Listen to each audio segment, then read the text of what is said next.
नमस्कार साथियों, मैं डॉक्टर राजीव सिंह अपने चैनल अनुभूति में आप सबका एक बार फिर से स्वागत करता हूं। और साथियों, आज मैं आपके साथ एक केस डिस्कस करने वाला हूं।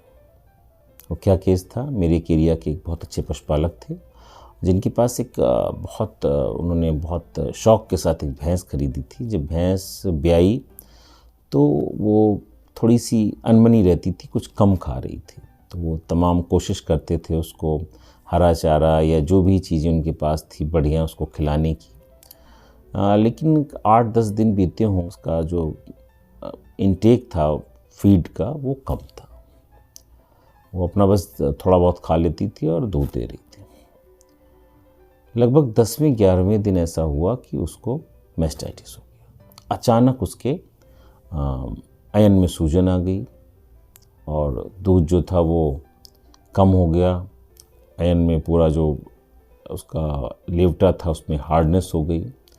तो अब उन्होंने उसके लिए ट्रीटमेंट के लिए एक लोकल किसी पशु चिकित्सक को बुलाया और उन्होंने उसको देख के उसको मैस्टाइटिस घोषित किया, जो सही बात थी। और जब उन्होंने उसकी मैस्टाइटिस का इलाज किया तो उसके 3-4 दिन बाद मैस्टाइटिस में तो काफ़ी हद तक कंट्रोल हो गया, लेकिन उसके बाद 15वें दिन वो भैंस जो थी वो बैठ गई। और बैठ ही नहीं गई, वो भैंस बिल्कुल लेट गई। जब वो अपना सर उसका उठाया जाता था या वो उठाती थी तो उसका सर भी बैलेंस नहीं हो पाता था। तो आइए जानते हैं ऐसा क्यों हुआ।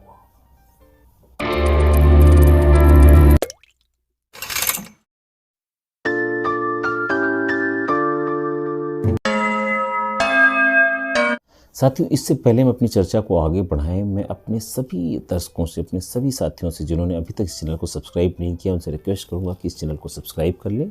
और अगर आपको ये वीडियो अच्छा लगता है, आपको उसकी जानकारी अच्छी लगती है, तो इसे लाइक और शेयर करना ना भूलें। तो आज हम बात कर रहे हैं एक ऐसी कंडीशन की, एक ऐसे केस की जिसमें 10वें-11वें दिन तक जानवर कुछ कम खा रहा था, कुछ वीक हो रहा था और उसके बाद उसको मैस्टाइटिस हो जाता है और उसको 4 दिन इलाज एक लोकल पशु चिकित्सक द्वारा दिया जाता है। और जब हम इलाज के बारे में जानते हैं कि क्या दिया गया, तो उसे एक सिफेलोस्पोरिन 4.5 ग्राम का 4 दिन लगाया गया, जो ठीक था, मैस्टाइटिस के लिए बढ़िया था। सेफोपेराजोन सल्बैक्टम यूज किया गया, जो मैस्टाइटिस के लिए एक अच्छी दवा थी।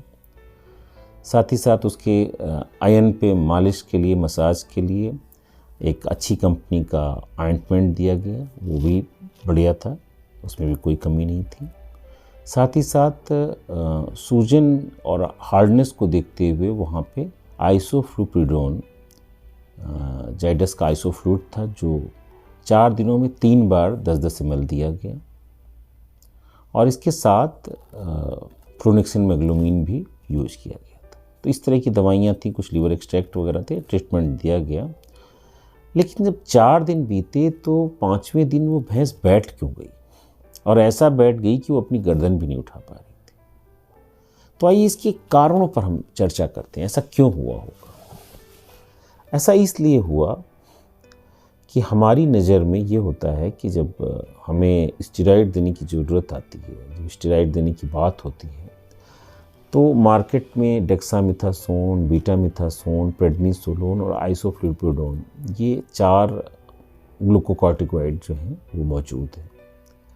और इसमें सबसे महंगा है आइसोफ्लुपिडोन। प्रेगनेंसी सेफ भी है, दूध पर भी कम असर डालता है।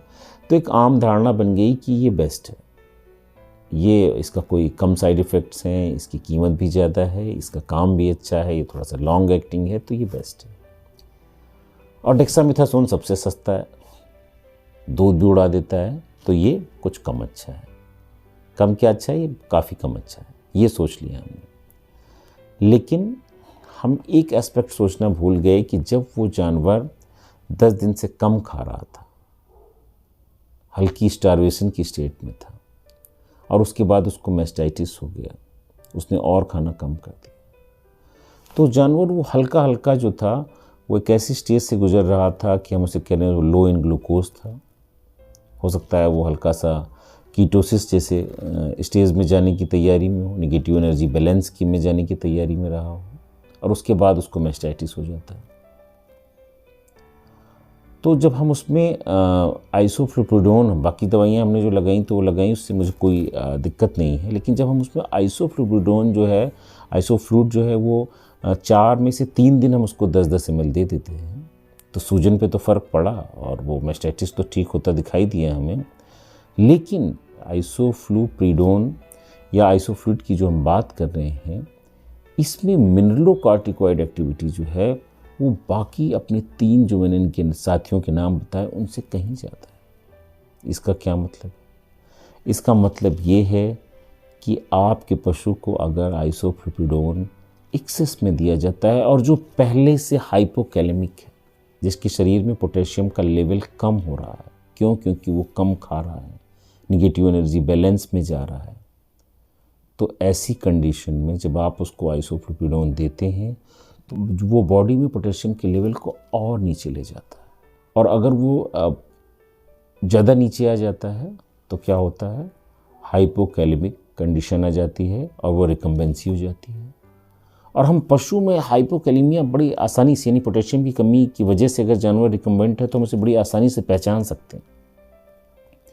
उसकी हिस्ट्री देखें हम, और साथ ही साथ अगर हम ये देखते हैं कि आपका पशु जो गिर गया, अब उठ नहीं पा रहा है, और जब वो उठाते हैं, जब उसको बैठाते हैं तो वो अपनी गर्दन को बैलेंस नहीं कर पाता। तो गर्दन को बैलेंस न कर पाना, उस समय उसकी गर्दन हिलती डुलती रहती है और गिर जाती है, तो ये हाइपोकैलेमिया का एक बहुत बड़ा साइन होता है। तो इसलिए जो है हर चीज़ को बिना ये सोचे कि इसके क्या साइड इफ़ेक्ट्स हो सकते हैं, अच्छा मान लेना कि भाई डेक्सामेथासोन ख़राब है। डेक्सामेथासोन में लीस्ट मिनरलोकॉर्टिकॉइड एक्टिविटी है। अगर हाइपोकैलेमिया होने का कहीं चांस है तो वहाँ डेक्सामेथासोन आइसोफ्लुप्रिडोन से कहीं बेहतर है। तो इसलिए जो स्टेरॉइड्स हैं, ग्लूकोकॉर्टिकॉइड्स हैं, इनका जुडिशियस यूज जरूरी है, वरना ऐसा ही होगा जैसा इस केस में हुआ। और उस भैंस को फिर पोटेशियम क्लोराइड काफ़ी देना पड़ा और फिर वो ठीक हुआ केस। अगर उसको सही समय पर सही डायग्नोसिस नहीं मिल पाता तो ये केस जो है एक डाउनर काउ सिंड्रोम का केस लगता और उसके बाद उसकी डेथ हो जाती। तो आज के लिए मेरी इतनी जानकारी इतनी ही थी। अपने अगले वीडियो में फिर किसी नई चर्चा के साथ मैं फिर मिलूँगा। तब तक के लिए मेरी इजाज़त दीजिए। धन्यवाद।